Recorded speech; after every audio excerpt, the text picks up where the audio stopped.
খেয়ে দিয়ে ওর কোনো কাজ নেই। না গো, তোমরা ঠিক বলছো, আমার সত্যি কোনো কাজ নেই খেয়ে দিয়ে কাজ নাই বলে সবসময় শুধু আমি ভিডিওই করি, তাই তো? তোমরা এটা অনেকেই হয়তো এটা ভেবে নিয়েছো, আর ভাববাই না কেন? ফোন খুললেই তো শুধু আমার ভিডিওই দেখতে পাও। তো তোমাকে একটা কথা বলছি, কেন কথাগুলো বলছি অবশ্যই তোমাকে আমি পুরোটা ডিটেলসে বলবো। তো একটু শেষ পর্যন্ত ভিডিওটা দেখো। তো তোমরা দেখো, এতে আমার কোনো দোষ নেই, কারণ আমি ফেসবুকে অনেক দিন থেকেই ভিডিও বানাই, তোমরা অনেকেই হয়তো সেটা জানো, কারণ আমি প্রফেশনালভাবে কাজ করি। কিন্তু এখানে প্রফেশনালভাবে কাজ করতে গেলে যে নিয়ম মেনে ভিডিও ছাড়তেই হবে, তাতে তুমি খাও বা না খাও, কি করছো না করছো, ফেসবুক কিচ্ছু দেখবে না। তোমার টাইমটা দেখবে যে তুমি ঠিক টাইমে ভিডিও পোস্ট করছো কিনা।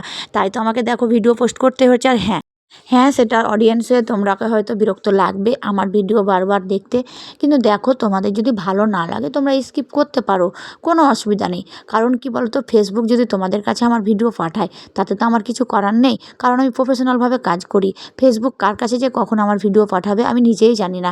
তাই তোমরাকে বলবো, কেউ বিরক্ত খেও না। আশা রাখছি আমার ভিডিও তোমরাকে ভালো লাগবে, আর ভালো লাগলে তোমরা অবশ্যই কমেন্ট করে জানাবে। আর ভিডিও করাটা তোমরা খুব সহজ ভেবো না, কারণ কি জানো তো, একটা ভিডিওর পিছনে যে কতটা পরিশ্রম করতে হয়, তোমরা যারা ভিডিও না করো তারা কিছুতেই বুঝতে পারবে না। তোমরা এই ভিডিওটাকে তোমরা মানে হাস্যকর হিসাবে তোমরা নিবে। আমাকে এমন কোনো একটা মানুষকেও দেখাতে পারবে যে ওই মানুষটা সর্বক্ষণ কিছু না কিছু কাজ করতেই থাকে, একটুও রেস্ট নেয় না, সময় পায় না, মানে বিশ্রাম নেওয়ার? পারবে না। জানো তো, প্রত্যেকটা মানুষ যেমন কাজ করে, কাজের পিছনে কিন্তু সে তার সময়টাকেও বের করে একটু রেস্ট নেওয়ার জন্য।